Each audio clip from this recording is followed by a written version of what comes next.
혼인, 가정과 교회, 김홍전 11강 혼인의 조건. 창세기 6장 1절에서 8절. 오늘 읽은 창세기 6장의 말씀은 어떠한 혼인 상태와 그 결과 어떠한 자녀가 나왔다 하는 이야기, 그 다음에 역사의 성격이 어떻게 변모했다는 이야기입니다. 그것은 세 가지로 되어 있습니다. 하나님의 아들들이 사람의 딸들을 보고 자기의 뜻대로 아름다운 것을 보고 택하여 아내를 삼았다. 그리고 자식들을 낳았는데 고대의 유명한 용사들이요 네피림이었다. 그런 다음에는 땅의 죄악이 관영하고 폐괴하고 강포가 심해서 하나님께서 이 세상에 사람을 지으신 것을 한탄하실 만큼 되었다는 이야기입니다. 그 다음에는 하나님께서 노아를 불러서 방주를 지으라는 이야기가 있습니다. 이제 그것을 하나씩 제목을 들어서 생각하고 넘어가겠습니다. 사람이 땅 위에 번성하기 시작했을 때에 그들에게서 딸들이 나니 하나님의 아들들이 사람의 딸들의 아름다움을 보고 자기들의 좋아하는 모든 자로 아내를 삼는지라. 이것을 먼저 주석하려고 할 때 여기서 하나님의 아들들이 누구냐 하는 것이 문제가 됩니다. 이 말이 고대 동방의 발생사에 흔히 나오는 신화적인 용어다. 혹은 고대 무용담 사가 같은 데서 나타난 대로 보면 반신의 인물들이다 하고 주장하는 사람들이 있습니다. 취리의 유명한 구약학자 루돌프 켈러 박사 같은 이는 그것은 분명히 반신적인 인물이나 혹은 천사와 같은 인물일 것이라고 합니다. 헬라든지 혹은 로마든지 고대 여러 민족 가운데 신들의 자녀들이 땅에 내려와서 사람의 자녀들, 즉 딸들과 합해서 거기서 위대한 인물들이 발생한다는 이야기가 있는데, 그러한 고대 바벨론적인 혹은 그 이후에 거기서부터 발생한 여러 동방의 다른 민족들이 가지고 있는 신화적으로 발생한 설화의 영향을 받아서 성경을 쓴 것이라는 이론을 내세우며 그것은 상당히 그럴듯하고 학적으로 연구할 만한 것이라고 주장합니다. 우리나라의 건국 신화 가운데서도 또한 하나님 아들 한웅이 환인에게 천부인 3개를 얻어서 태백산 꼭대기에 있는 신단수 아래로 내려왔다고 합니다. 그때 태백산에 곰 1마리하고 호랑이 1마리가 있어 둘이 사람이 되고 싶어 하니까 산신령이 그러면 100일 동안 해를 보지 말고 마늘을 먹으며 기도하고 있으라고 했습니다. 그래서 굴속에 들어가서 100일 동안 마늘을 먹으며 지냈습니다. 이 마늘이라는 것은 동양뿐 아니라 서양에서도 부정 노릇을 하는 데가 있습니다. 드라큘라라는 영화를 보면 드라큘라가 마늘 있는 데를 못 갑니다. 그래서 드라큘라를 막기 위해서 집에다 마늘을 잔뜩 걸어 놓습니다. 그렇게 서양에도 일종의 민속 신앙이라고 할 그런 것들이 있습니다. 하지만 마늘을 먹으라고 한 것이 어디서 왔는지는 좀 더 찾아보아야 알 수 있지 확실히는 모르겠습니다. 어쨌든 호랑이는 백날을 하루 못 채우고 이제 이만하면 됐다 하고 떡 나가서 해를 보고 따져보니까 99일이라 아직 100일을 채 못 된 것이었습니다. 그래서 호랑이는 낙지하고 곰은 하루를 더 지내서 급제하고 변화하여 여자가 되었습니다. 그래서 신단수에 내린 분하고 혼인을 해서 박달나무 아래 아드님을 낳았다 했는데 그것이 당군이라고 합니다. 이렇게 우리나라의 시초 설화에도 신과 인간의 결합이 있습니다. 신과 인간의 결합이라는 것은 고대 전설을 가지고 있는 어느 나라든지 대단히 비슷한 형태로 존재하고 있습니다. 그러나 그런 괴상한 신화를 도입해서 성경을 편집했을 리가 없습니다. 원문 서설을 주장하는 사람들이나 이런 문제를 제기하는 것입니다. 그러한 문서에서 땄다는 이야기입니다. 제2문서, 2문서, D문서, P문서라는 것. 그런 이야기 많이 들어서 아시지요? 구약의 원문서가 있다는 이야기입니다. 여호와 문서, 엘로힘 문서, 신명기 문서. 제가 문서가 있다는 가설이 원문 서설이라는 것입니다. 그러나 그러한 이론하고 상관이 없이 하나님의 말씀을 모세가 기록했다는 것을 우리가 확실히 믿는 터 위에서 볼 때 이 말씀은 분명한 의미가 있는 중요한 선언이라는 것을 늘 생각해야 합니다. 하나님의 아들들이라는 칭호는 사람의 딸들이라는 말의 대구로 명백하게 나타나 있는 글인데, 이런 사건이 있을 당시에 그것을 무엇이라고 불렀는지는 알 수 없으나 적어도 모세가 이것을 기록할 때에는 명백하게 그러한 사상이 분명히 있었습니다. 이스라엘은 내 아들, 내 장자라 해서 이스라엘을 벌써 하나님의 아들들이라고 말씀하셨습니다. 결코 반신적인 천사나 혹은 공중에 있는 어떤 신령적인 존재를 의미하는 것이 아닙니다. 땅 위에 있는 사람 가운데 하나님이 구별해서 하나님의 산업으로 하나님의 오코노미아로서 전진할 사람들을 하나님의 아들이라는 호칭으로 부르기 시작한 것이 벌서 모세 당시 이스라엘 민족 조직을 할 때 있었던 이야기입니다. 이스라엘 민족이 발생할 때에 벌써 그런 일이 있었습니다. 또 내 아들을 애굽에서 불렀다 하는 말로 적용해서 썼습니다. 그러면 그러한 모세 기록 가운데 하나님의 아들들이라 할 때에는 이스라엘이 선택함을 받아서 하나님의 거룩한 이코노미를 전진시킬 민족적인 단위로 땅에 존재했듯이 그때 인류 가운데는 집단으로서 벌써 하나님의 거룩하신 창조의 본래 목적과 큰 경륜을 진행시킬 부족적 단위가 존재했다는 것입니다. 그것이 명백하게 하나님의 아들들이라는 말로 사람의 딸들이라는 말에 대척해서 표시한 말이 되었습니다. 이것이 하나님의 아들들이라는 말을 왜 썼는가 하는 문제에 대한 대답입니다. 모세가 쓰는 이 리얼리즘 스타일의 문체를 연구해보면 그는 감명이 혹은 장절하게 크게 탁탁 던지면서 건너가는 방식을 썼지 세세하게 묘사해서 쓰는 방식으로 기록하지 않은 것을 알 수 있습니다. 모세 스타일이라는 것은 아주 독특합니다.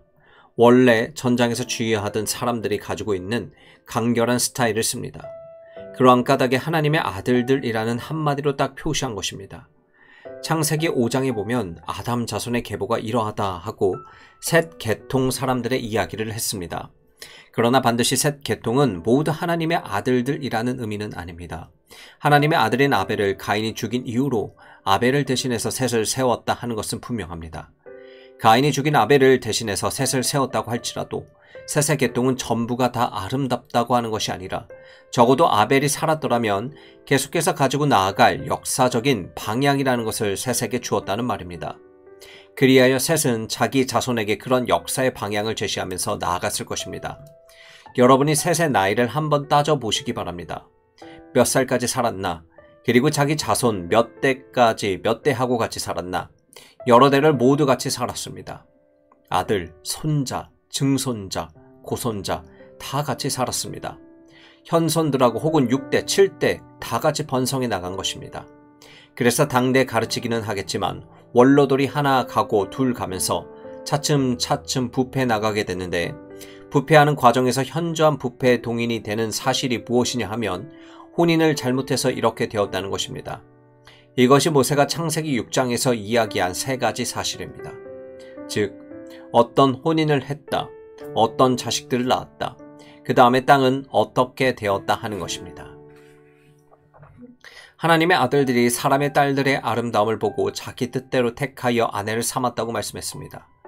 자기에는 자기의 미감에 만족을 준다는 사실에 선택의 기준이 있었습니다. 미감에 만족을 준다는 사실은 아름답다는 이야기입니다. 아름다움을 보고서 취했습니다. 마감이라는 것은 좋은 것입니다. 예술적인 것이 좋기는 하지만 그것만 가지고는 진리의 위대한 인식이 사람의 속에 화고하게 인가가 안 됩니다. 음악이 아무리 위대해도 1시간 동안 위대한 음악을 듣는 것과 10분 동안 하나님의 말씀을 듣는 것과는 큰 차이가 있습니다. 예술을 감상하는 것과 개념이나 관념을 전달하는 메시지를 듣는 것은 아주 다른 것입니다. 원래 예술적인 활동의 중요한 목표가 신미감에 만족을 주는 것인데 그것이 다른 것을 대체하지 못하는 것입니다. 바르게 인식해야 할 인식의 내용으로서 재료를 전달하는 복음을 전파하는 것을 대체하지 못하는 것입니다. 말씀을 바르게 전해준다는 것을 대체하지 못하는 것입니다. 혼인의 기본적인 원칙은 하나님 말씀에 있어야 합니다. 하나님의 말씀이 우리에게 가르치는 우리가 왜 혼인을 해야 하느냐, 혼인은 무엇 때문에 존재하느냐 하는 거룩한 도리에 있습니다. 그 도리를 원칙으로 해서 혼인해야 할 것인지 신미감의 공급과 만족을 기준으로 해서 혼인해야 할 것인지를 알아야 합니다. 신미감의 요구에 부응하는 공급과 만족을 위해서 홀인하는 것이 아니라는 이야기입니다. 그런데 여기 창세기 6장에서는 그러한 원칙에 따라서 하지 않고 자기 뜻대로 했습니다. 이것을 우리가 참으로 주의해야 합니다. 사람이 왜 혼인을 하느냐? 자기의 심리적인 요구가 있는데 이 요구를 만족시키기 위하여 혼인을 한다면 결국 그것을 다시 종합적으로 말하면 자기 자신의 행복을 추구하는 한 과정으로 혼인을 하는 것이라고 할 수 있습니다. 만일 행복을 얻기 위해 혼인한다는 것을 원칙으로 삼는다면 미감의 만족을 위해 혼인하는 것은 나무랄 일은 아닙니다. 그 사람에게는 미감의 만족이 행복스러운 일이니까 미감의 만족을 위해서 혼인한다는 것뿐입니다. 어떤 사람은 음악을 좋아하기도 하고 또 어떤 사람은 음악을 별로 안 좋아하기도 합니다. 음악을 좋아하는 사람은 돈을 내고 음악을 들으러 갑니다. 돈을 좋아하는 사람이면 벌써 벌 텐데 음악 좋아하는 사람은 돈 좋아하는 사람이 벌고 있는 돈을 써가면서 음악을 들으러 가는 것입니다. 외국에서 유명한 오페라단이 온다고 할 때 공연 몇 달 전부터 좌석이 매진되는 예도 있습니다. 이같이 하루 저녁 음악 감상을 위해 적지 않은 돈을 써버리는 것입니다. 그런 것은 말하자면 자기의 행복을 위한 것입니다. 돈을 내던지고 그 대신 음악을 취하겠다는 것입니다. 그만큼 미감의 요구도 강합니다. 예술적인 활동이나 예술적인 요구라는 것이 강한 까닭에 우리는 그만큼 대가를 지불하는 것입니다. 그만한 만족감을 주기 때문입니다. 행복을 증진시키기 위한 방도로서 일생 자기 옆에 아름다운 여인을 놓고 늘 보면서 살면 얼마나 행복스럽겠느냐 하며 혼인을 합니다. 여러 가지 아름다운 장면이나 상상하면서 그것들을 도둑하기 위해서 혼인을 한다는 것입니다. 창세기 6장에서 그렇게 했더니 결과는 무엇이 나왔습니까? 네피림들이 나왔습니다. 네피림은 용사, 장대고 힘있는 사람입니다. 네피림이라는 말은 나팔이라는 말에서 나왔습니다. 나팔이라는 말은 떨어진다는 뜻입니다. 그러니까 네피림 하면 떨어진다는 말을 가지고 만든 말인데 왜 하필 고대 거인을 그렇게 말했는가?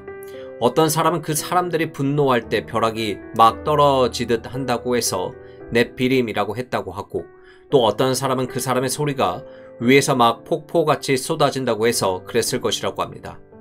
그 사람이 무슨 이야기를 하면 물 쏟듯이 위에서 아래로 내려오는 까닭에 떨어진다는 뜻의 말을 썼다는 것입니다. 우리말에도 말이 떨어진다 하는 말이 있어서 높은 지체에 있는 사람의 말이 떨어지기가 무섭게 어떻게 했다 하는 식으로 씁니다.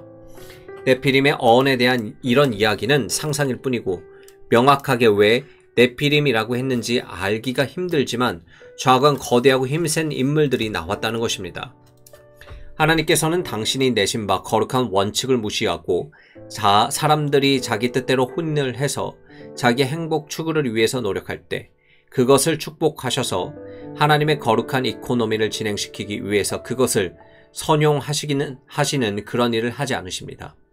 내가 내 마음대로 하고 싶은 대로 했으니까 결과는 내가 거둬라 하시는 것입니다.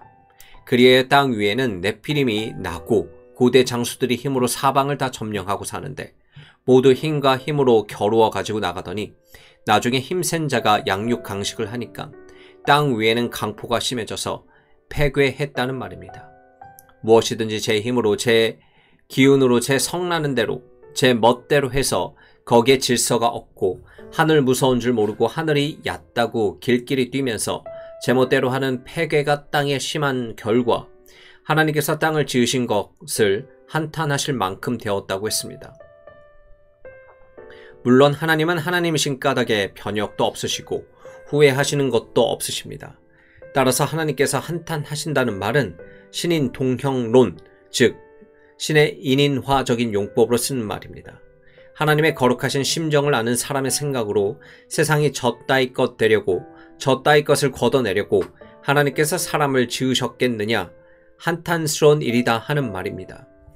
이런 일의 결과로 소위 하나님의 아들들이라고 하는 사람들이 폐괴 가운데 한몫 휩쓸려 들어가서 홍수에서 노아의 식구 외에는 아무도 구원받은 사람이 없게 생겼습니다. 노아의 식구를 제한 셋 계통에 누구도 홍수에서 구원받을 사람이 없었습니다. 그만큼 폐괴했다는 말입니다. 하나님께서 쓸어버릴 수밖에 없어 폐역부도했습니다. 왜 그런 사람들이 세상에 나왔습니까? 어떤 가정에서 그런 사람들이 나왔습니까? 자기 행복을 끝없이 추구하는 사람들끼리 그런 가정을 만든 것입니다. 맹자도 이런 말을 했습니다. 구이우의 이선니면 불탈하여는 불염이니니라. 만일 을을 뒤로 하고 이를 앞세우면 서로 뺏지 않고는 마음에 만족함이 없는 것이라고 했습니다. 또 그 앞에서는 상하교 정리면 이국 위이다. 윗사람이나 아랫사람이나 서로 이를 위해서 다투면 결국 사회라는 것은 모두 위태하게 된다는 말입니다. 행복을 추구하려니까 어차피 나만 행복하면 그만이다 하는 것입니다. 그러므로 혼인할 때 서로 이렇다 저렇다 별소리를 다 하지만 그 혼인의 원칙을 놓을 데에다가 안 놓으면 결국은 자기 행복 추구라는 가장 강력한 공리적인 행동을 하는 것입니다. 그것은 낭만적인 베일로 위장되어 나타나는 것뿐입니다. 이런 것이 참 무서운 일입니다. 그러한 까닭에 이런 문제를 사소한 일로 생각하지 않아야 합니다. 하나님의 거룩하신 사람을 지탱하고 보존하고 발전시킬 신성한 의무를 가진 하나님의 아들들이 그런 일에 대한 각성이 있어서 그런 일을 하기에 저기한 사람들을 자꾸 뽑아야 합니다. 그리하여 그 일에 이바지하고 나가는 사람들끼리 합해서 공동체를 키워나가야 합니다. 이렇게 하나님의 가족을 키워나가야 하는데 그러지를 않고 자기 행복 추구를 위해서 튀어나간 것입니다. 하와의 타락에서 중요한 점은 선악과의 금령을 인간 행복의 근거로 해석을 했다는 것입니다. 거기에서 문제가 생겼습니다. 행복 추구를 원칙으로 삼는 것을 하면 이렇게 문제가 생기는 것입니다. 그 결과 무서운 심판이 왔습니다. 하나님의 아들들이 사람의 딸들과 더불어 혼인해서 사람의 딸들이 하나님 아들들의 집안에 들어와서 가정을 이루고 그 안에서 나오는 후생들은 하나님의 자녀다운 거룩한 것과 구별된 것이 없이 항상 세상적이고 또한 이교적인 영향 가운데서 자라나게 되므로 하나님 나라의 거룩한 도리에서 차례차례 멀어져 나가게 되었습니다. 이것이 중요한 사실입니다. 사람이 혼인을 하려고 할 때 상대의 아름다운 것을 취하는 것이 나쁜 일이라는 것은 아닙니다. 또 자기들이 좋아하는 모든 자로 아내를 삼는지라 했는데 자기들이 좋아하는 사람을 배우자로 삼아야지 싫어하는 사람을 삼을 수가 없는 것입니다. 두 가지 조건, 즉 아름다우니까 그리고 자기들이 좋아하니까 취했다 하는 그것이 예술적이라고 말할 수 있는 것입니다. 그렇지만 그것만으로 혼인의 조건이 성립되는 것은 아닙니다. 가령 좋아하니까 혼인한다고 해도 좋아하는 데는 조건이 있을 것이 아닙니까? 주의가 맞다든지 이상이 맞다든지 혹은 집에 들어와서 살림을 잘해야겠다든지 하는 조건이 있어서 구하는 것입니다. 그러므로 사람이 사람을 좋아하는 것은 덮어놓고 좋아하는 것은 아닙니다. 다 좋아하는 이유가 있어서 좋아하는 것입니다.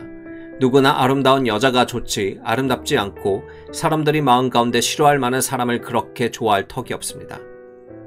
그러니까 여기에 있는 두 가지 조건이 하나도 잘못된 조건은 아닙니다. 다른 사람이 보기에 좋든지 나쁘든지, 다른 사람이 보기에 아름답든지 그렇지 않든지, 적어도 그 여인을 취하려고 하는 사람은 그 여인을 아름답게 보아야 하고 괜찮게 보아야 한다는 말입니다. 믿게 보았는데 억지로 불가부득해서 사제부득이라 해서 취한다고 한다면 가당치 않는 이야기입니다. 그것은 무슨 전략상 혹은 무슨 이해관계상 무리한 일을 할 때나 그런 짓을 할까 진실로 자기의 가정이라는 것을 진지하게 생각하는 사람에게는 있을 수 없는 이야기입니다. 그럼 여기 있는 조건들이 나빠서 그렇게 되었는가? 아름다운 여인을 취했다는 것과 자기들이 좋아하는 사람으로 취했다는 것이 나쁘다는 것은 아닙니다. 사람에게 좋은 조건들이라 해서 반드시 하나님 앞에서 그 조건들이 나쁠 까닭은 없습니다. 사람이 여인을 좋아했다. 그 여인은 아름다운 여자다. 이런 것이 하나님 보시기에 나쁠 까닭이 없습니다. 그러나 그것이 혼인을 성립시킬 조건으로 충분해서 하나님이 간합하시고 제가 하실 만하냐 하면 그렇지 못합니다. 보시기에 좋다는 것과 그러니까 혼인해야 한다는 것은 다른 문제입니다. 혼인에는 하나님 나라에서 거룩한 요소와 조건들이 별도로 붙어 있는 것인데 그것이 없으면 소용이 없습니다.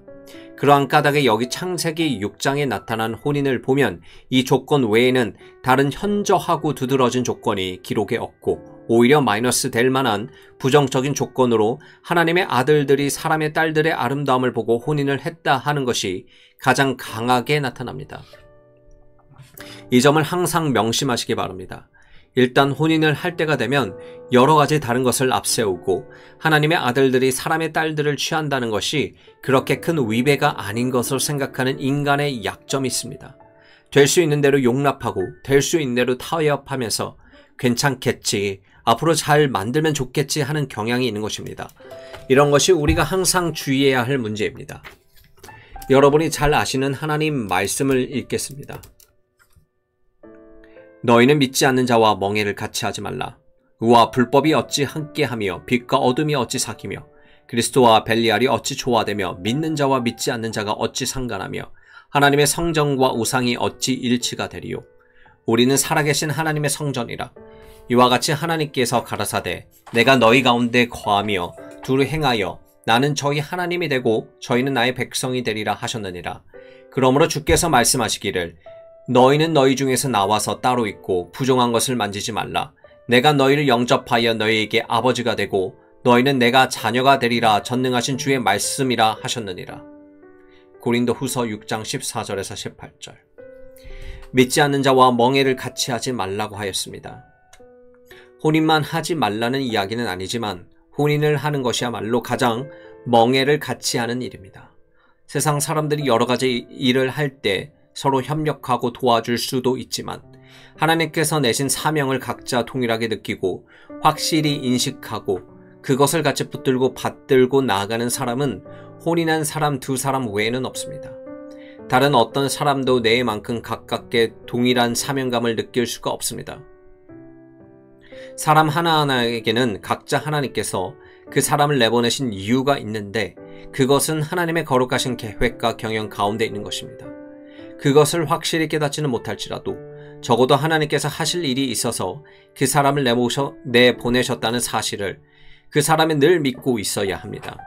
내가 무엇을 할지 잘 모를지라도 하나님이 경영하신 바가 있다는 것을 믿어야 한다는 말입니다. 우리는 그의 만드신 바라 그리스도 예수 안에서 선한 일을 위하여 지으심을 받은 자니 이 일은 하나님이 전에 예비하사 우리로 그 가운데서 행하게 하려 하심이니라. 에베소서 2장 10절. 이렇게 분명하게 하나님께서 당신의 계획대로 사람을 재창조하셔서 재창조된 그 사람으로 하여금 하나님의 거룩하신 계획대로 일생을 살게 하려고 한 것입니다. 이 사람아 내가 뉘기에 감히 하나님을 힐문하느뇨. 지음을 받은 물건이 지은 자에게 어찌 나를 이같이 만들었느냐 말하겠느뇨. 토기장이가 진흙 한 덩이로 하나는 귀 쓸 그릇을 하나는 친히 쓸 그릇을 만드는 권이 없느냐. 토기장이가 진흙 한 덩이를 가지고 큰 그릇이나 작은 그릇을 만드는 이유가 어디 있느냐. 이렇게 지음을 받은 자가 지은 자에게 나를 왜 이렇게 만들었느냐라고 할 수 있겠느냐. 이것도 성경이 가르친 도리입니다. 나를 이렇게 만들고 많은 은사를 주시고 이런 방향으로 갈 수 있게 만들었다는 것은 하나님이 완전하신 지혜를 가지고 경영하시고 계획하신 바가 있어서 한 것이라는 말씀입니다. 그것을 사람들은 다 알아야 합니다. 사람들은 각각 다르게 만들어서 하나님의 그 다채로운 영광의 부분을 담당하게 하셨지만 두 사람이 하나의 부분을 담당하게 하셨다는 데에 혼인의 의의가 있습니다. 혼인 관계 이외에 다른 사람이 서로 아무리 사명을 공감하고 간다고 하더라도 큰 테두리 안에서 공감하는 것이지 세분할 때에는 각각 자기 부분이 있는 것입니다. 그러나 혼인한 내외는 다릅니다. 하나님께서는 이러므로 남자가 부모를 떠나 그 아내와 연합하여 둘이 한 몸을 이룰지로다. 이 비밀이 크도다 하였습니다. 둘이 하나를 이룬다고 하였습니다. 하나에게 주시는 사명을 둘이서 붙들고 나가는 그 점이 혼인의 특권적인 사실입니다. 믿지 않는 자와 멍에를 같이 하지 말라 하는 말은 특별히 생활에 가장 심오하고 가장 의의 있는 부분, 즉 일생의 사명이라는 부분을 자기가 받들고 나아갈 때 해당하는 말입니다. 사람이 독처하기보다는 그 사명을 같이 붙들고 나갈 짝과 혼인하는 것이고 혼인을 하는 이상에는 내외가 같은 생각으로 나아가야 합니다. 혼인하고서 남편 따로 아내 따로 각각 주장을 달리하고 믿는 바를 달리하고 나가면 그들은 완전히 통합해서 하나의 몸을 이루지 못합니다. 그렇기 때문에 믿지 않는 자가 서로 갈라지려고 할 때에는 떠나게 하라고 말씀으로 가르치셨습니다. 이와 같이 떠나고 합하여 하는 판단의 척도를 어디에 두셨느냐 하면 둘이 서로 좋아하고 사랑한다는 데에는 두지 않고 하나님께서 맡기신 거룩한 사명을 둘이 공히 하나로 여기고 나아가겠는가 따로따로 나아가겠는가 하는 데서 두신 것입니다. 믿지 않는 자와 멍에를 같이 하지 말라는 말씀에서는 그리스도 안에서 새로 지음을 받았다는 점이 전제적인 조건입니다. 그리스도 안에서 새로 지음을 받았다는 것은 모든 멍에를 같이 맬 때 조건이 되는 것이지만 반드시 혼인의 조건만 되는 것은 아닙니다. 그러기에 그 사람 믿는 사람이 혼인해도 좋다 하는 것은 말이 안 되는 것입니다. 믿는 사람이라고 해서 다 덮어두고 혼인할 수 있는 것은 아닙니다. 거기에 또 다른 조건이 붙어야 비로소 혼인을 운이할 수 있는 것입니다. 그리스도 안에서 새로 지음을 받은 다음에는 다른 무엇보다도 사명에 대한 자기 각성이 생겨야 합니다. 사람이 언제 혼인할 자격이 생기는가? 나이 20살 먹으면 혼인할 자격이 생기는 것이 아닙니다.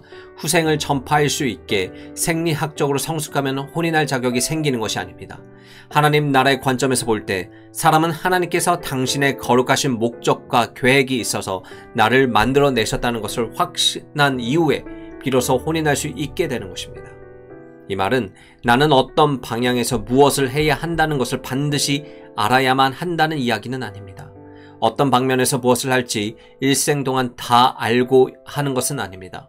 그러니까 내가 모를지라도 하나님께서 당신의 목적과 계획이 있어서 나를 만드셨다는 것을 확신하는 사람은 자기의 발걸음을 내디딜 때 하나님께서 계획하신 대로 나를 인도하시기를 바라고 그 인도대로 따라가겠습니다 하고 각오를 하고 가는 것입니다.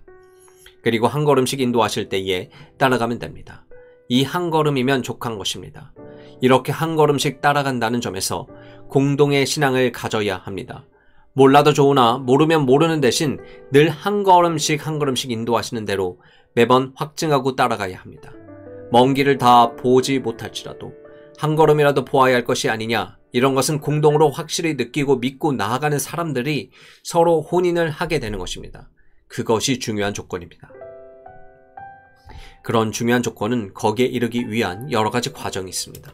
덮어놓고 마음으로 그 사람이 좋으니까, 그 사람이 한다면 무엇이라도 나는 따라가겠다 한다면 그것은 아직 혼인의 조건이 갖춰지지 않은 것입니다. 남녀가 서로 좋아해서 한참 정신이 그리로 쏠렸을 때는 무엇이든지 다 같이 할 것처럼 생각합니다. 그러나 혼인을 해서 살아본 사람들에게서 나오는 경험의 고백이 무엇이냐 하면 살아보면 부적당했다는 것을 5년 후, 10년 후, 혹은 20년 후 발견한다는 것입니다. 왜냐하면 근본적으로 그 사람이 그 일에 적당하게 지어지지를 않았기 때문입니다. 그렇게 지어지지를 않았는데 그때는 둘이 정신없이 좋아하니까 그냥 무엇이든지 다 같이 할 줄 알고 했다는 것입니다. 하나님께서 그러한 방면으로 그를 짓지 않은 것은 냉철하게 관찰하고 깊이 생각하고 검토하고 다시 확인해서 하려는 주의 깊은 태도가 없이 자기의 정에 못 이겨서 적당히 하나님이 경영하신 대로 내가 살아갈 것이니까 하는 미명으로 둘러 씌어서 혼인을 해서 그런 것입니다. 혼인하고 싶어서 모든 것을 합리화하려고 자꾸 마음을 거기다 꽤 맞추는 것입니다. 이론이 가장 적합하고 자연스럽게 적응하는 것이 아니라 경강부회해서 혼인을 한다는 것입니다. 이언영 비언영 식으로 말을 자꾸 함부로 붙입니다. 그렇게 하면 그때는 좋은 것 같지만 사람이 한참 가시밭길이라도 같이 하겠다 하는 때에는 정신없이 좋은 것이지만 세월이 지나면서 차례차례 부적당한다는 것을 하나 알고 둘 알고 셋 알고 자꾸 깊이 느끼게 되는 것입니다. 예를 하나 들어보겠습니다.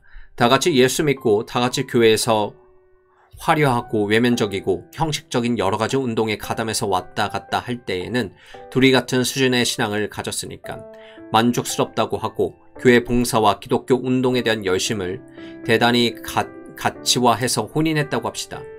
세월이 지나가면서 한 사람이 그 형식적인 종교 생활에 불만을 가지기 시작하여 차츰차츰 내성적으로 변해서 엄밀하게 자기를 비판하고 반성하고 형식적인 도도한 종교의 형해라는 것을 자꾸 비판하고 거기에서 유리해서 점점 본질적인 것을 추구해 나가는 생활을 하고 배우자 한 사람은 옛날에 속해 있던 형식적인 무슨 운동, 무슨 단체, 무슨 사업 이런데 그냥 몰두해서 차츰차츰 거기에서 세력을 얻고 그러다 보니 남들이 높이 봐주고 아첨하고 하니까 그냥 우쭐해서 끝없이 그것을 붙들고 날뜁니다. 다 같이 한 교회 단체 안에서 예수 믿는 사람으로 시작을 했습니다. 그때는 왔다 갔다 하면서 다 같이 운동을 한다고 했습니다. 다 같이 임원도 하고 그 일을 중요한 것으로 생각했습니다. 그러나 그 후 2년, 3년, 5년 시간이 지나면서 한 사람 누구에게 배웠든지 자기가 깨달았든지 진리의 새로운 각성을 자꾸 해나갑니다. 이렇게 형해적인 것이 얼마나 바리새적이고 비본질적인가 하는 것과 그것은 기독교의 본질과는 사실상 상관없는 것임을 자꾸 각성하면서 그런 자리에서 떨어집니다. 그리고 그것을 상대에게 설명해 줍니다. 그리고 아무리 이야기해 주어도 한쪽에서는 그런 형식적인 여러 운동 안에서 자꾸 높아지고 나중에는 장 자리에도 올라가고 지도자가 됩니다. 전국적으로 아주 유수해진다면 쉽게 발을 뺄 수 있겠습니까? 이렇게 해서 둘은 어긋나기 시작합니다. 아무리 상대에게 일러주어도 완고해서 안 듣는 것입니다. 왜냐하면 왔다 갔다 하는 현재 자기 세계가 좋기 때문입니다. 확실하게 앉아서 깊이 연구해보고 깨달아 보려고 하는 것보다 사교적이고 다른 사람과 어울려서 왔다 갔다 하는 것을 선천적으로 좋아하는 사람이 있습니다. 그렇게 근본적으로 안 맞는 사람끼리 혼인을 했지만 처음에 시작할 때는 다 같이 우쭐대고 왔다 갔다 할 때가 있습니다. 그러나 5년 혹은 10년 후에 상대가 안 맞는다고 생각할 때는 어찌할 길이 없습니다. 발을 뺄 수가 없습니다. 그러면 어떻게 하는가? 각각 자기 길을 가고 각각 자기 분야에서 일하는 것입니다. 한 사람은 내성적으로 더 깊이 본질적인 것을 탐구하면서 깨달아가고 조용하고 화려하지 아니한 쪽으로 자꾸 나아가고 한 사람은 사람들과 왔다 갔다 하며 교제하고 많은 사람들을 움직여서 대화를 하고 연설하고 사람들에게 추앙을 받는 이런 화려한 길로 자꾸 나아가는 것입니다. 이렇게 해서 밖에서 볼 때는 유수하게 활동하는 듯 힘있는 가정 같지만 그런 가정 안에서 돌아가서 보면 서로 대단히 다른 세계에서 사는 것입니다. 소위 글자 그대로 동상이몽입니다. 누워있는 잠자리는 동일할지라도 꿈은 별달리 꾸고 나아가는 것입니다. 이런 것이 안 맞는 것이라는 이야기입니다. 그러므로 처음부터 그렇게 안 맞는 사람끼리 억지로 둘러 씌워서 만나면 안 되는 것입니다. 교회 안에서 청년들이 혼인을 한다고 할 때 보면 신앙의 수준이 비교적 비슷비슷한 때, 그리고 그 각성의 정도가 다 비슷비슷하게 아주 유치한 때, 그때를 소위 정년기라고 해서 한참 혼인말이 나기 쉽습니다. 그도 그럴 것이 어느 겨를에 신앙에 깊이 있고 심각한 내용을 배워서 자기 고민도 하고 자기 비판도 하고 깊은 사색도 하는 시간이 있었겠습니까? 별로 없습니다. 오히려 현대 교회들은 청년의 에너지를 이용해 먹으려고 흔히 회를 만들고 운동을 만들어서 대회로 모으고 성회로 모으고 왔다 갔다 하게 하는 것입니다. 그러면 그런 분위기에 그냥 올라타서 왔다 갔다 하면서 거기서 만나서 늘 같이 앉아서 함께 일을 하니까 정이 들어서 나중에 둘이 혼인하고자 하고서 혼인을 하는 것입니다. 그러면 그런 경우는 다 불행하게 된다는 말이 아니라 주의하지 않고 엄밀하게 조사를 안 해보고 목전의 현실 그것 하나만을 전부로 모았다는 것을 말하는 것입니다. 사람이 장래 일을 알 수 없으니 장래야 목이 될지 도가 될지는 어떻게 아느냐 하겠지만 장래 뭐가 될지 도가 될지는 모른다고 할지라도 장래를 전혀 모르게 되어 있는 것은 아닙니다. 옛날부터 지금까지 사람의 장래 일을 전혀 모른다고 한 것은 아닙니다. 왜냐하면 사람의 일반 법칙 하에서 개연성을 늘 생각하는 것입니다. 어떤 사람이 과거에 4년이나 5년 동안 열심히 한 길을 닦았다면 4년이나 5년 동안 그 길을 닦지 않는 사람보다 분명히 그 분야 일을 잘할 것인 사실입니다. 그러면 그것을 잘하는 만큼 그는 장래 그런 사회로 진출할 수 있겠다고 생각할 수 있는 것입니다. 그것이 무리한 추측이 아닙니다. 이렇게 일반적인 법칙 하에서 개연성을 생각하는 것입니다. 그 사람이 가다가 도중에 크게 회개를 해서 한번 전도가 될지 그것은 우리가 알 수 없지만 사람의 기능이나 그 사람의 성장의 개연성이라는 것을 보는 것입니다. 그 사람이 생각하는 것이나 말하는 것, 그 사람이 얼마만큼 큰 그릇인지 또 그 사람이 어떤 경향을 가진 사람인지 보는 것입니다. 이런 것을 하나씩 하나씩 다 침착해서 그것이 서로 적응성이 있는지, 순화성이 있는지, 균형이 맞는지, 그래서 좋았는지를 엄밀하게 생각하는 것입니다. 적어도 그런 판단을 하려면 20대의 젊은 사람들이 둘이 앉아서 생각해서는 제대로 잘 깨달아지지 않습니다. 그것은 좀 더 성숙한 분들이 또 그런 방면에 대해 잘 생각해 줄 분들이 앉아서 생각을 해줘야 하는 것입니다. 그래서 선배와 부들 형들이 생각을 바르게 해야 한다는 것입니다. 부형들의 생각이 젊은이들의 생각과 맞지 않은 곤란이 있는데 왜 맞지 않습니까? 부형들이 살던 사회의 전통이 있어서 그 전통에 씻겨 나온 분들인 까닭에 늘 그 터 위에서 생각하기 때문입니다. 자기가 살아나온 세계가 주었던 기준을 다 그대로 가지고 있기 때문입니다. 사람은 좀채 그런 것을 버리지 않습니다. 그런 까닭에 오늘날뿐 아니라 어느 시대든지 늘 통하는 기본적인 원칙 하에서 가장 중요한 조건들을 중심 삼아서 생각해야 하는데 그렇지 않고 항상 형식적인 전통과 그 전통의 테두리 안에서 벗어나질 못합니다. 우리의 생각 가운데 과거의 중요한 조건이 되었던 것들을 기준으로 늘 따집니다. 옛날 양반 상놈하는 시대에는 양반들이 상인들하고 혼인을 하지 않으려 했습니다. 그 선조가 무슨 벼슬을 했는지 성바지의 본관이 어딘지를 가지고 양반을 따졌습니다. 유명한 명연 자손이라고 할지라도 벌써 10대, 20대가 지나면 거기서 꼭 명연이 나오라는 법이 없는데도 말입니다. 명연은 당대 명연이지 10대, 20대 자손까지 다 훌륭하다는 법은 없는 것입니다. 세월이 많이 흐르면 어디에서 무엇을 하는지 알 수 없는 사람도 많습니다. 옛날 우리 한국에는 소위 삼노팔리라는 말이 있습니다. 명연의 집안이고 큰 양반의 집안이라도 자꾸 내려오면 종은 셋 나고 아전은 8 나는 것이라 해서 삼노팔리란 말이 생겼습니다. 무엇이 그렇게 대단할 것이 있느냐 하는 것입니다. 계속해서 벼슬을 하면 몰라도 3대를 내리 벼슬하고 2대 벼슬 안고 들어 앉아 있으면 생원 초시도 못하고 있으면 나중에는 백두가 되고 맙니다. 아무 벼슬 못했으니까 백두라고 하는 것입니다. 벼슬이 뭐냐 하면 백두입니다. 백두가 무엇입니까? 죽어서 명정에다 무엇이라고 품수를 쓰지 못하고 학생 암흑이라고 쓰는 것입니다. 그리고 그 부인은 유인 암흑이라고 쓰는 것이지 숙부인이네 하는 무슨 부인이 거기에 안 붙이는 것입니다. 그것이 옛날부터 우리 한국의 일반 규례인데 이런 것을 가지고 자꾸 따지는 것이 전통입니다. 그러나 원래 그런 사회 계급이라는 것은 따진 것은 한국 사람뿐이 아닙니다. 유럽 사회에서도 귀족 계급이 그런 것을 다 따졌습니다. 그러나 그것을 따진다는 것이 하나에서부터 10까지 전부 아무 이유가 없는 것은 아닙니다. 한 가지 이유는 있습니다. 소위 예문과 교육과 또 고도한 행정과 도덕이라는 것이 비교적 상류 사회에서 발달했습니다. 그래서 그런 사회는 자제할 줄 알고 사람 앞에 추한 것을 행하지 아니할 줄 알고 자기의 명예를 존중히 여길 줄 아는 풍습이 있었습니다.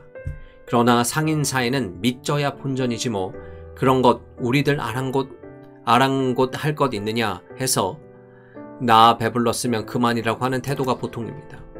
말하자면 아주 이기적이고 실리적이고 어떻게든지 자기 것을 삼으려고 하는 그런 욕망밖에 없습니다. 이것이 양반들 등살에 눌러서 사는 사람들의 특징입니다. 그러한 까닭의 귀족 계급이 집안을 따지는 전통을 중요시했습니다. 그것 하나라도 중요히 보존하자는 것입니다. 무엇이 가치 있는 것이냐 하는 것을 따졌습니다. 그 사람들은 가령 신감부옥에서 살지라도 사람이 행건과 도를 즐기는 것이 중요한 일이라고 했습니다. 유교 입국했을 동안에 일단 사일표음하고 곡괭이 침지라도 낙역제 기중이라 했습니다. 도시락밥 하나를 3등분해서 아침 먹고 점심 먹고 저녁 먹고 그리고 표주박에다 찬물 떠먹고 그리고 팔꿈치를 구부려 머리에다 베고 새우잠을 잘지라도 거기에 또한 즐거움이 있다. 즉 안빈낙도를 했습니다. 조문도면 석사라도 가인이라. 아침에 도를 들으면 저녁에 죽어도 가하다. 이것이 진리 혹은 정신적 세계의 위대성을 물질이라는 이 세상에 있는 허영이라든지 이런 것보다 높이 생각한 것입니다. 정신적인 가치가 위대하다는 것은 도무지 상관하지 않고 남이 돈을 10,000원이라도 주면 감사하다고 10번 절하겠지만 10,000원은 그만두고 100원에 해당되는 훌륭한 교훈을 주고 훌륭한 교육을 주었을 때 가서 고맙습니다 하고 절하는 법이 별로 없습니다. 왜냐하면 물질 가치만이 가치인 줄 아는 저급한 정신을 가진 까닭에 그렇습니다.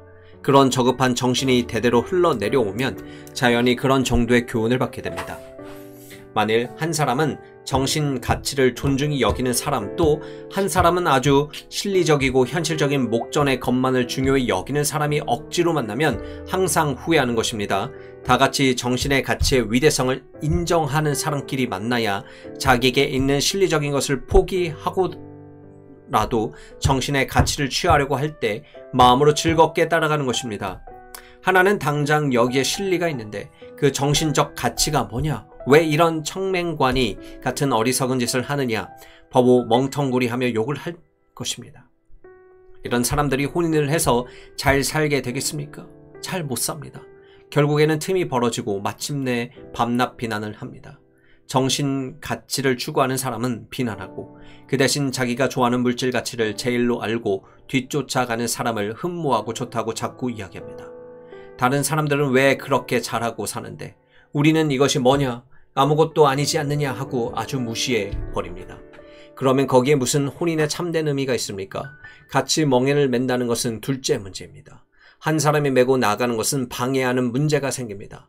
방해를 해서 가다가 넘어지게 하고 짐이 되어서 질질 끌고 가게 하는 것밖에 안 되는 것입니다. 칼빈 선생도 창세기 혼인이라는 문제를 강의할 때도 그 말을 썼습니다. 혼인이라는 것이 하나님이 주신 가장 큰 축복의 한 가지지만 사람이 범죄하여 타락한 이후 이성이 혼미해져서 사람이 바르게 사람을 만나지 못하는 까닭에 그릇되게 배우자를 만났을 때 수많은 고생과 부담 속에서 허덕이면서 고통하고 슬퍼하면서 일생 쇠퇴하고 만다고 했습니다. 만일 그렇다면 어디서 혼인의 즐거움을 찾을 수 있겠습니까? 오히려 혼인이 없는 것보다 훨씬 못한 경우가 많이 생깁니다. 사실상 혼인을 하지 않은 것보다 못한 경우가 많습니다.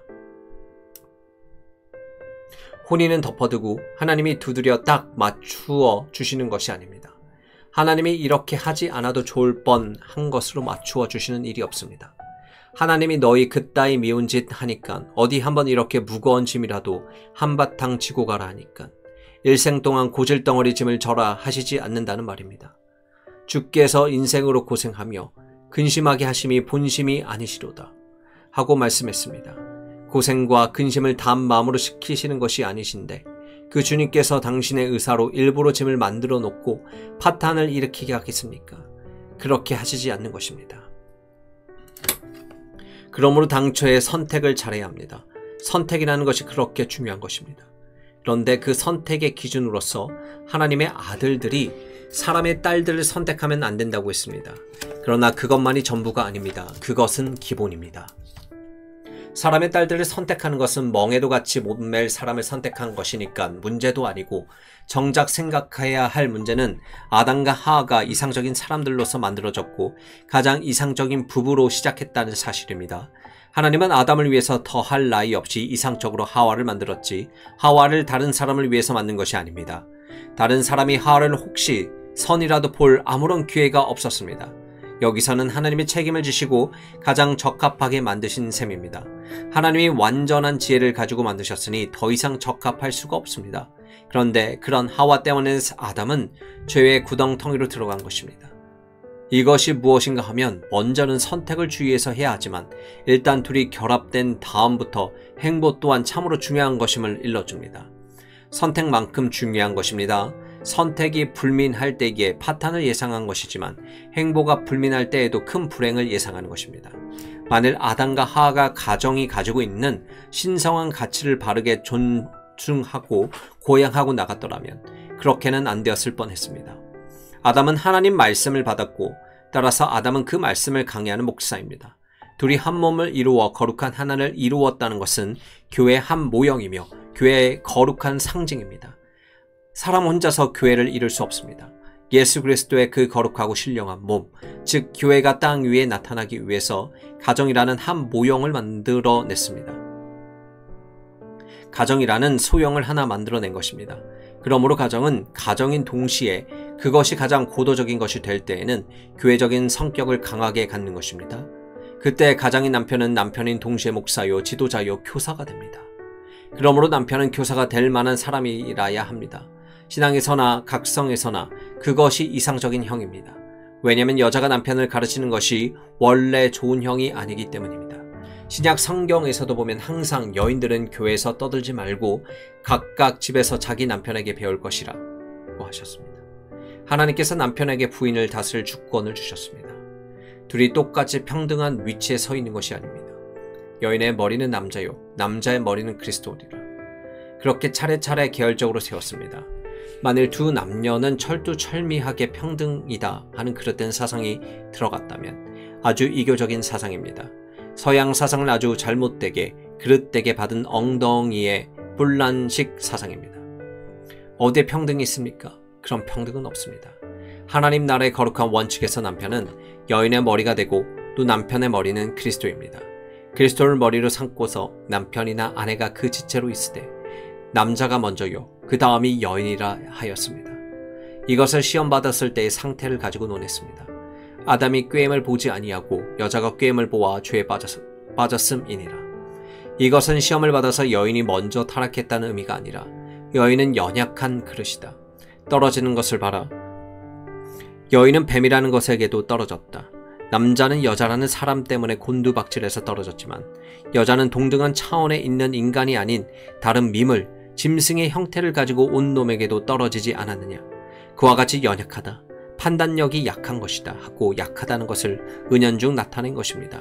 성경은 분명히 여인은 너보다 더 연약한 그릇이요 라고 하였습니다. 육체만이 연약하다는 것이 아닙니다. 판단에서든지 이성의 빛에서 연약한 데가 있다는 것입니다. 그러므로 남자가 훌륭한 지도자로서 빛을 비추고 있어야 합니다. 혼인의 상태에서 여인이 항상 그 남편을 마음 가운데 진정으로 깊이 존경할 수 있는 위치에 놓여 있는 것이 심히 중요합니다. 비록 말론 그렇게 표현을 안 할지라도 마음 가운데 존경하고 있어야 합니다. 참 사랑이란 것은 존경에서부터 시작합니다. 깊은 존경에서부터 차츰차츰 사랑하게 되는 것입니다. 그래야 그 사랑이 신성한 것입니다. 그냥 눈으로 보아서 서로 좋아하는 그런 사랑은 사랑이 아닙니다. 그것은 일종의 본능적인 혹은 인간적인 연정에 불과한 것입니다. 생리적인 요구입니다. 사람에게 있는 이성의 깊이와 가장 명석한 판단하에서 가치를 인정할 때 존경하게 되는 것이고 그것이 참 사랑입니다. 존경이라는 것은 어떤 한 방면의 문제가 아닙니다. 가령 어떤 재주 하나가 비상해서 예를 들어 피아노를 썩 잘해서 그 사람을 존경한다 하는 말을 할 수 있지만 그것은 인격을 존중하는 문제하고는 다릅니다. 물론 피아노를 잘 친다는 것은 그 사람의 인격의 결정의 하나입니다.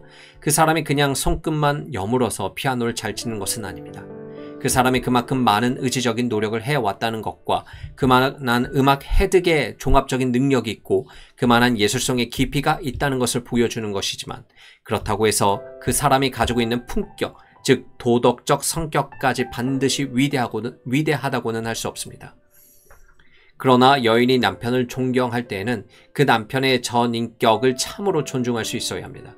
전인격의 움직임과 그 가르침에서 지도하는 방식과 지도하는 내용에서 과연 따라갈 만하고 따라가야만 하겠다 하고 존경할 수 있어야만 아내 노릇도 하는 것이고 존경도 하는 것이고 사랑도 하는 것입니다. 그렇지 못해서 깔보기 시작한다면 안 되는 것입니다. 그러면 균형이 안 맞게 됩니다. 사명에서 동일하다는 것도 남편의 사명이라는 것이 위대한 것이고 그 세계관이 위대하고 호방한 것이니까 아내인 내가 그것을 따라가서 거기서 하나가 되어 그 일을 이루어 나가야 하겠다 하는 경외 가운데 움직여 나가야 합니다. 이와 같이 남자는 교회의 한 모형인 가정을 존중히 생각해서 자신의 집에서 항상 가치를 충분히 지니고 있어야 하고 무엇보다도 교사로서 가치를 발휘하고 있어야 합니다. 처음에 아담과 하와에게서 교회라는 형태가 무엇으로 표시되었느냐 하면 가정으로 표시되었습니다. 시대를 지나 이스라엘이라는 한 민족이 형성된 이후에는 이스라엘 민족을 구약의 교회로서 세웠습니다. 그리고 이제는 하나님께서 천하 만방에서 하나의 새로운 백성을 불러내셔서 거룩한 그리스도의 지체로 몸된 교회를 삼으신 것인데 처음에는 가정에서부터 시작되었습니다. 그러므로 아담은 하와에게 목사가 되고 지도자가 되고 선생도 되고 남편도 되고 애인도 되고 동지도 되고 무엇이라도 다 될 수가 있어야 합니다. 그럴 만한 사람이어야 합니다. 말하자면 가급적 조건이 많이 구비되어 있는 조건이 충분히 갖추어져 있는 혼인의 상태로 있어야 합니다. 완전하지는 못할지라도 될 수 있는 대로 거기에 가까워야 하는 것입니다. 그런데 아담과 하와는 그 점에서 실패하였습니다. 하와가 자기 멋대로 인본주의적인 해석을 가지고 있는데도 아담이 그것을 조사해 본 일이 없고 시정한 일도 없습니다. 그러니까 뱀이 와서 물었을 때에 인간을 중심으로 해서 해석을 한 것입니다. 성과 악, 선악과다 이런 것이다 하고 해석을 한 것을 보면 자기를 중심으로 자기 행복이 좀 더 고양되고 자꾸 높이 향상되어 아주 고도적인 곳으로 올라간다면 하나님과 같이 된다는 점에 중점을 두었습니다. 그래서 너 언제까지 이러고 가만히 있을래 하는 뱀의 유혹에 떨어졌습니다. 그 다음에 아담이 하와에게 과시를 받았으니 아담은 지도자로서 자기 지도력도 포기했다는 이야기입니다. 여기서 인류의 불행이 시작된 것입니다. 가장 이상적인 부부로 시작한 아담과 하와의 가정도 이런 식이었습니다. 가장 무서운 이야기입니까? 처음에 혼인을 잘못하는 것이 큰 문제이지만 잘한 혼인도 잘못 경영해 나가면 이런 문제가 생깁니다. 이렇게 두 가지가 다 중요한 시순으로 보면 선택이 먼저 오는 것이므로 먼저 바르게 선택해야 합니다. 가정이 순결해야 한다는 것을 성경에서 어떻게 가르쳤느냐 하면 가정은 항상 지조와 절조를 순실하게 지켜야 한다는 것으로 가르쳤습니다. 호세아서를 보면 이스라엘 백성을 남편이 있으면서 다른 남자를 쫓는 행음하는 아내로 비유했습니다. 가장 지조가 없고 더럽고 추악한 인물로서 그려낸 것입니다. 가정이 순결해야 한다는 것은 항상 그 감정이 순결해야 한다는 것입니다. 껍데기는 체면에 부대껴서 못하고 속으로는 별짓을 다하고 돌아다닐 수가 얼마든지 있는 것 아닙니까? 하나님은 외모로 사람을 취하시지 아니하시고 그 중심을 보시느니라 하셨는데 그 중심이 어떤가?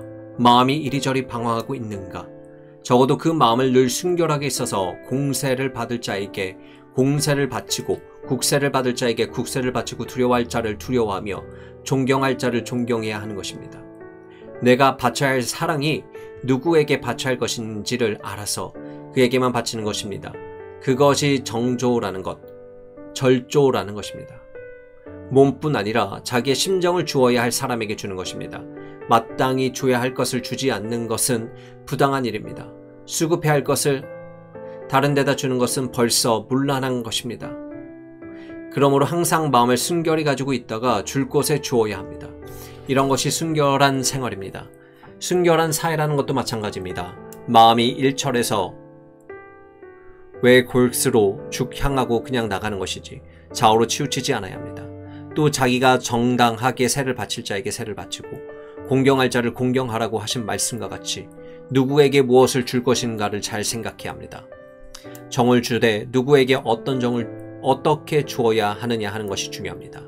누구에게 어떻게 인사를 해야 하느냐 하는 것보다 훨씬 중요한 것은 누구에게 어떻게 내 마음을 기울여야 하느냐 하는 것입니다. 부정당한 것, 비상적인 것, 이상 상태라는 것은 절대로 좋지 않습니다.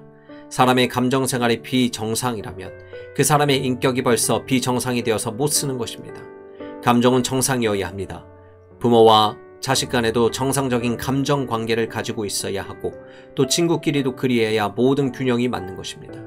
줄 때다가 줄 것을 안 주면 한쪽으로 기울어져서 못 쓰게 됩니다. 이렇게 순결하게 자기를 보존하는 것이 신령한 생활이며 이것이 사람에게 기본적으로 필요한 것입니다. 인문주의적인 사상, 인본주의적인 사상이 점점 인간을 중심 삼아서 즉 인간의 정화라는 것을 중심 삼아서 발전하면 그것이 큰 의미에서 헬레니즘입니다. 인간의 충족이라는 헬레니즘의 명제가 그 후에 발달해서 찬란한 르네상스의 정신으로 이어졌고 그 정신과 정화가 소위 절대주의 시대를 지나서 낭만주의 시대에 이르러 개화합니다. 예술운동에서 로맨티시즘 시대에 찬란하게 세계 각국에서 일어나서 그 운동이 한바탕 활발하게 일어난 일이 지금으로부터 얼마 멀지 않은 19세기 때의 이야기입니다. 그러한 현상이 찬란했던 까닭에 사람들이 위대한 세기라고 말하는 그 시대의 사람들은 어떤 희망을 가졌습니다. 사람의 힘은 위대하다. 사람의 힘으로 말미암아 여기에 유토피아를 건설한다. 이것이 큰 역사적인 프로그램의 하나였습니다. 물론 그것이 나중에 신기록에 불과하다는 것을 다 확인하게 되었지만 그 당시에 가지고 있던 일반 조류는 그러했습니다. 이것은 사가들이 익히 다 증언을 하는 바이고 또 그때의 시대 사상이라는 것을 연구해 볼 때 자연히 그럴 수밖에 없었던 것임을 알게 됩니다. 그런 현상이 그 당시 갑자기 일어난 것은 아닙니다. 프랑스에서도 루이 14세 때 찬란히 일어났는데 일방 정치 체계에서는 절대주의 체제를 세우고 일방 사회에서는 화려하고 찬란한 미를 존숭하고 지혜와 지식을 추구해 나가는 운동이 움직였습니다. 사실은 이것이 알렉산더 대왕 때에 발생한 헬레니즘 중요한 골자입니다. 한마디로 인간 천국이라는 것입니다. 어느 시대든지 그런 비슷한 생활 사상이 다 있는 것인데 그것이 20세기의 여러 가지 그릇된 비신국적 사상을 화려하고 찬란한 꽃으로 수놓은 형식으로 남겨놓았습니다. 청년들은 쉽게 그것을 동경하고 잘못하면 거기에 빠져들어갑니다. 또 위대한 작품들이라는 것이 그때 쓰인 것들이 많습니다. 오늘날 우리에게 20세기에 나온 많은 작품들이 있지만 현 세기가 지나면서 그 위대성이라는 것이 나타날지는 알 수 없으나 적어도 역사의 시련을 거쳐서 나온 위대한 광망을 발휘한 작품들 중 많은 것이 19세의 작품입니다. 적어도 예술운동에서 아주 위대한 인물들이 19세기 사람들 아닙니까?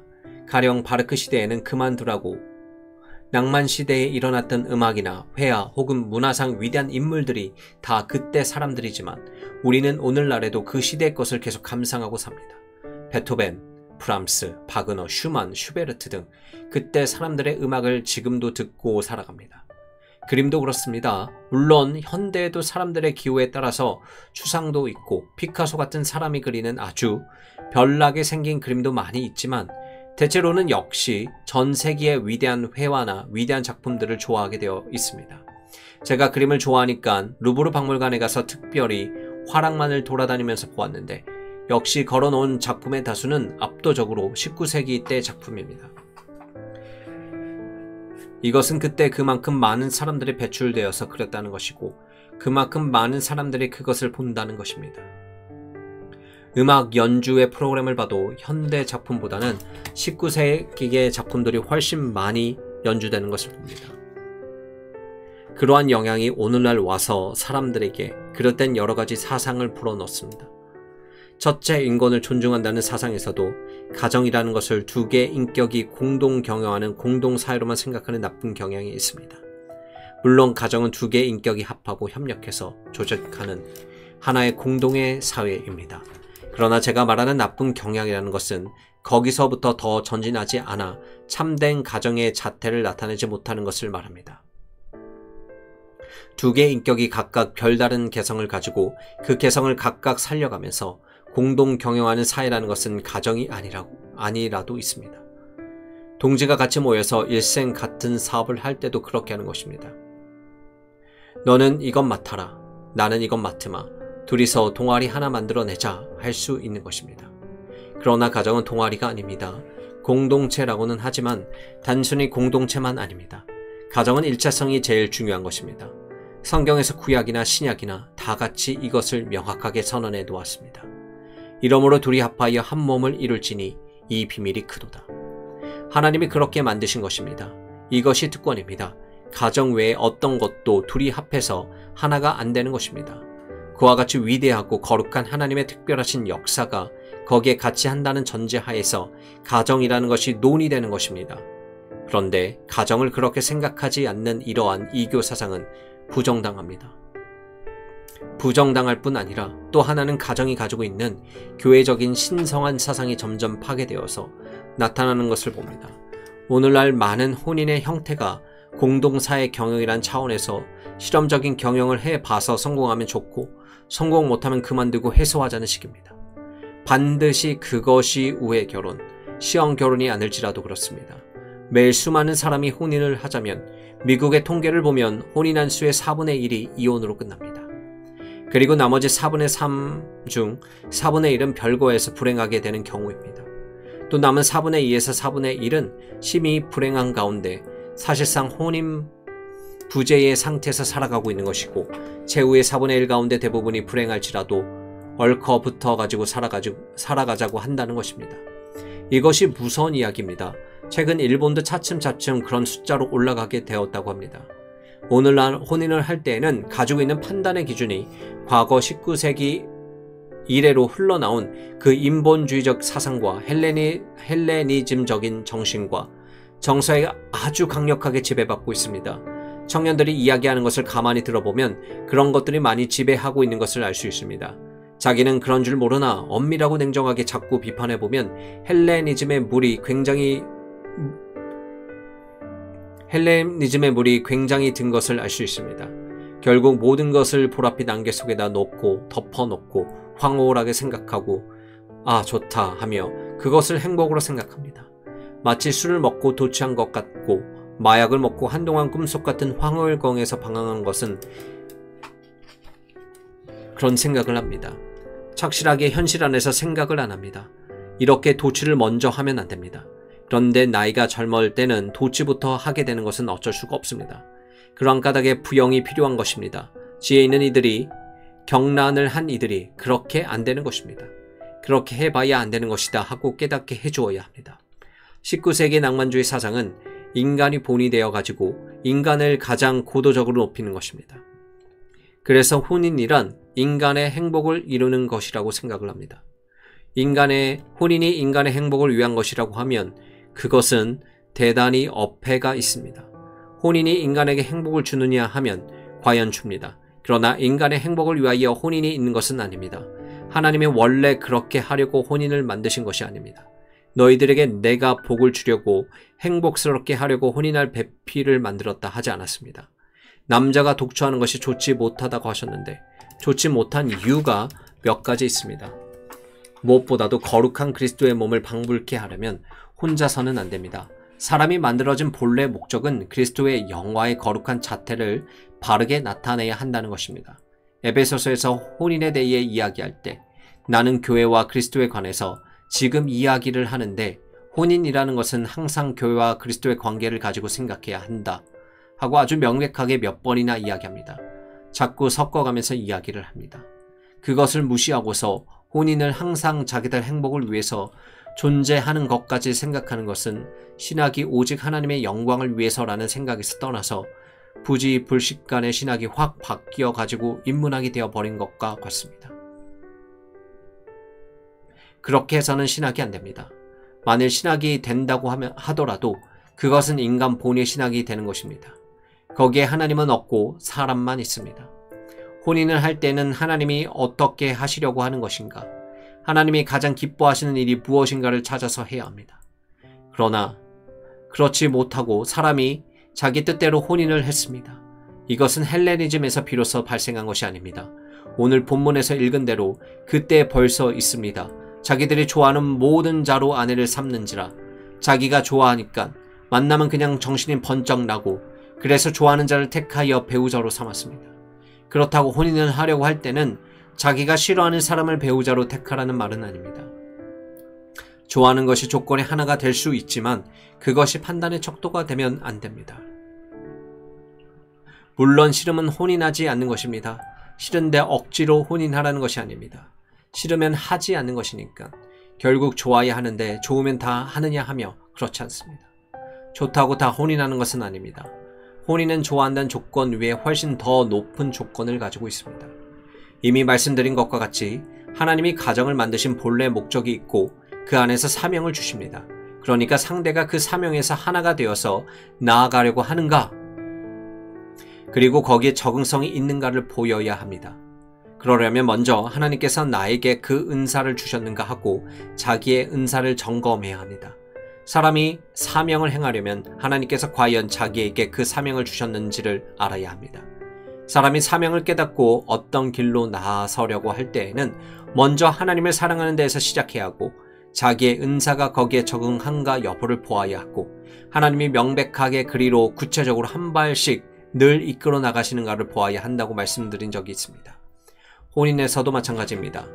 그리고 먼저 잘못된 인본주의적인 생각, 인간 본의의 생각을 버려야 합니다. 그런데 여기 하나님의 아들들이 사람의 딸들을 취한 까닭에 역사적으로 어떤 결과가 나왔느냐. 네피림이 나왔고 그래서 포악이 땅에 가득했고 나중에 하나님이 그들을 싹 쓸어버릴 수밖에 없게 되었습니다. 불쌍하게도 노아의 8식구 외에는 셋의 계통이고 가인의 계통이고 할 것 없이 건져낼 사람 없이 이만큼 다 부패하고 타락해 버렸습니다. 그래서 홍수가 와서 다 쓸어버렸습니다. 기도. 거룩하신 아버지시여, 주께서 저희들을 세상에 보내셨을 때에 이 세상에서 아버지를 가장 잘 나타내며 아버지의 거룩한 산업으로서 아버지의 능력과 거룩하신 인격의 여러 속성과 또한 아버지께서 계획하신 바와 인류에게 전달하고자 하시는 바를 저희들을 쓰셔서 나타내시고자 땅 위에서 두셨사옵니다. 이 일을 해나가는데 독처하는 것이 좋지 못하므로 돕는 배필을 주셔서 같이 일을 하게 하셨는데도 불구하고 사람들은 항상 자기의 행복 추구와 자기의 만족과 자기 자신의 복리의 표준을 두고서 신성한 하나님의 제도를 오용함으로 하나님의 축복이 거기에 같이하지 않을 뿐더러 땅 위에는 이 땅을 멸절시킬 만큼 서로 이를 탐내고 서로 빼앗아서 채워낸 힘센 자가 빼앗고 늑탈해 버리는 무서운 결과에 이르게 되옵사옵나이다. 옛날이나 지금이나 저희가 항상 이 현실을 명심해야 할 것인데 그것을 부주의하고 항상 자기 마음에 좋은 대로 일을 해 나가는 그릇된 경향이 있게 싶사오니 주께서 궁휼히 여기시사 저희들의 생각을 바르게 하여 주시고 모든 원칙을 바르게 세우고 나아가게 하여 주옵소서. 이 거룩한 진리를 더 깊이 깨달아 알게 하옵소서. 예수님 이름으로 기도하옵나이다. 아멘. 1969년 9월 3일 수요 기도회, 1969년 9월 4일 목요일 공부.